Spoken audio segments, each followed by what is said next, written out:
జై Bhim. Welcome to doctor PPS educate agitate organise TV channel.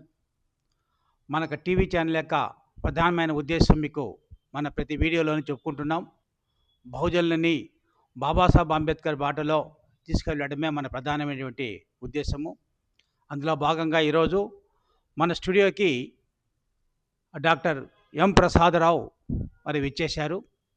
వారి నుంచి ఆయన ఎస్వి ఆర్ట్స్ కాలేజీలో లెక్చరర్గా ఉన్నారు. వారు ఈ విద్యా విధానం పైన, నేటి విద్యా విధానం పైన, బాబాసాహెబ్ కోరుకునేటువంటి విద్యా విధానం పైన ఏమి తేడా, ఆయన కోరుకునేది ఏంటి, ఈరోజు జరుగుతున్నటువంటి విషయాలు ఏంటి అనేటువంటి దీనిపైన ఆయన చెప్పడానికి మన స్టూడియోకి వచ్చారు. చెప్పండి ప్రసాదరావు గారు, మీరు ఈరోజు మన భారతదేశంలో చూసుకుంటే కనుక 88,000 గవర్నమెంట్ స్కూల్స్ని మూసేసినట్టుగా మన గణాంకాలు చెబుతున్నాయి. అదేవిధంగా మన రాష్ట్రంలో కూడా ఫస్ట్ 5 ఇయర్స్ ఈ టీడీపీ గవర్నమెంట్ రూలింగ్లో 9,000 స్కూల్స్ని మూసినట్టుగా మనకు గణాంకాలు చెబుతున్నాయి. ఇప్పుడు మన ముఖ్యమంత్రి గారు ఫస్ట్ అసెంబ్లీ మీటింగ్లోనే ఆయన 4,000 స్కూల్స్లో మినిమం స్ట్రెంత్ కూడా రావట్లేదు స్టూడెంట్స్, నన్ను ఏం చేయమంటారు అంటే ఆయన మూసేసేయాలా అనేటువంటి కార్యక్రమాన్ని తీసుకున్నారు. చెబుతూనే ఆయన డిఎస్సి నేను కండక్ట్ చేస్తాను, నేను అందరికీ మళ్ళీ లెక్చరర్లుగా ఉద్యోగాలు ఇస్తానని చెప్పి ఆయన చెప్తున్నారు. మరి దీనిపైన మీ వివరణ ఏంటి కొంచెం చెప్పండి. మిత్రులారా, చాలా చాలా మంచి ప్రశ్న వేశారు. జై భీములు. గతంలో మేము చిన్నపిల్లలప్పుడు కానీ, మా ముందు తరాల వాళ్ళు కానీ, అసలు అంబేద్కర్కి ముందు కానీ గురుకులాలు ఉండేవి. ఈ గురుకులాల్లో ఎస్సీ ఎస్టీ బీసీలకి ప్రవేశం లేదు. మనకు దగ్గరే ఏర్పేడు వ్యాసాశ్రమం ఉంది. ఇది నాన్ బ్రాహ్మణ్ కాబట్టి కొంతవరకు ప్రవేశం కలిగింది. అసలు భారతదేశంలో గురుకులాల్లో ఎస్సీ ఎస్టీ బీసీలకి విద్యా ప్రవేశం లేదు, విద్య నేర్చుకోవటం అవకాశం లేదు. గురుకులాల్లో ఎవరు చదివారు? బ్రాహ్మణ, క్షత్రియ, వైశ్యులు మొదటి విద్యావేత్తలుగా ఈ దేశంలో వచ్చి, ఈ దేశంలో బ్యాంకు, ఫైనాన్షియల్ సెక్టార్స్ మొత్తాన్ని కూడా వాళ్ళు నిండిపోయి ఉద్యోగాల ద్వారా, అదేవిధంగా సెక్రటరేటు, పాలన వ్యవస్థలో కూడా, మెయిన్ పాలన వ్యవస్థలో కూడా వాళ్ళు చేరిపోయి ఈ రాజ్యాంగాన్ని, అంటే రాజ్యాంగేతరంగా వాళ్ళు పనిచేసేటటువంటి పరిస్థితి అక్కడ ఉండేది. తర్వాత స్వతంత్రం రాకముందు బ్రిటిషర్స్ ఈ దేశానికి వచ్చిన తర్వాత విద్యని, వైద్యాన్ని, కూడు గూడు గుడ్డ వీటిని బ్రిటిషర్సు ఎస్సీ ఎస్టీ బీసీలకు అందించిన తర్వాత వీళ్ళు కొంత చైతన్యవంతమయ్యి విద్యను నేర్చుకోవడం జరిగింది. ఆ తర్వాత రాజ్యాంగం ఏర్పడిన తర్వాత రాజ్యాంగంలో మూల సూత్రాల్లో కూడు గూడు గుడ్డ మూల సూత్రం ఉండటం చేత ప్రతి ఒక్కరికి విద్యను అందించాలి. ఇవన్నీ మూల సూత్రాల బేస్ చేసుకొని విద్యా వ్యవస్థలో అన్ని స్కూల్స్ని, అన్ని కాలేజీలని పట్టణాల్లో మండల స్థాయి నుంచి గ్రామ స్థాయికి వచ్చినాయి. ఈ వచ్చే క్రమంలో మొదటలో విద్య వ్యాపారం కాల. విద్య అనేది ప్రభుత్వం యొక్క బాధ్యత.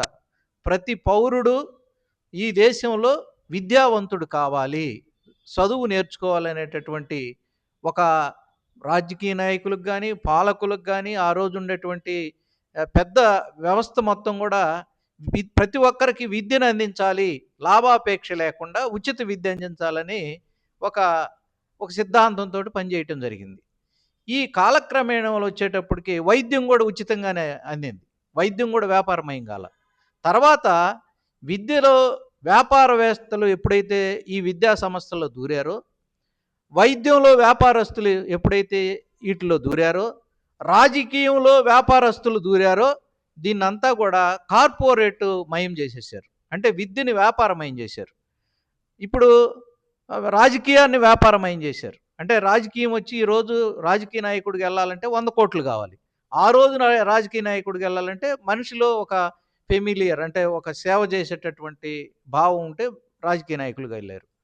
విద్యలో కొన్ని 100 కోట్ల రూపాయలు ఉండి ఒక కార్పొరేట్ విద్యా సంస్థను ఏర్పాటు చేసి ఒక బ్రాండ్ తీసుకొచ్చి, నారాయణ, చైతన్య, రకరకాల బ్రాండ్ తీసుకొచ్చి ప్రజలపైన రుద్దేసి విద్యను వ్యాపారమయం చేశారు. అంటే విద్య ఎప్పుడైతే వ్యాపారమయం అయిందో దీని దీన్ని ప్రచారం చేయటంలో కానీ, దీన్ని ప్రాపగండ చేయటంలో కానీ ఈ కార్పొరేటు విద్యా వ్యవస్థలన్నీ ముందంజలో ఉన్నాయి. ప్రభుత్వ విద్యా వ్యవస్థలు వెనకబడిపోయాయి. దీనికి ఆదరణ తక్కువైపోయింది. దీనికి ప్రభుత్వం యొక్క సహకారం, అన్ని ఫెసిలిటీస్ తక్కువైపోయినాయి.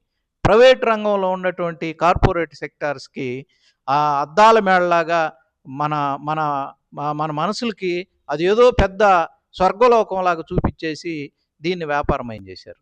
వైద్యం కూడా మరీ ముఖ్యంగా ఏంటంటే ఈ వ్యాపారమయం అవటం వల్ల విద్య అందరికీ సమానమైనటువంటి అవకాశాలు, సమానమైనటువంటి విద్యను అందదు.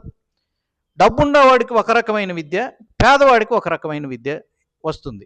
పేదవాడు కాంపిటేటివ్లో దాంట్లో పార్టిసిపేట్ చేయలేడు. కాబట్టి ఇప్పుడు ప్రభుత్వ లెక్కలో గవర్నమెంట్ పాఠశాలలో చదివేవాళ్ళు కానీ, గవర్నమెంట్ విద్యా వ్యవస్థలో చదివేటటువంటి వాళ్ళు ఎంబీబీఎస్లో 3% ఉన్నారు, ఐఐటీల్లో ఎన్ఐటీల్లో 2% ఉన్నారు.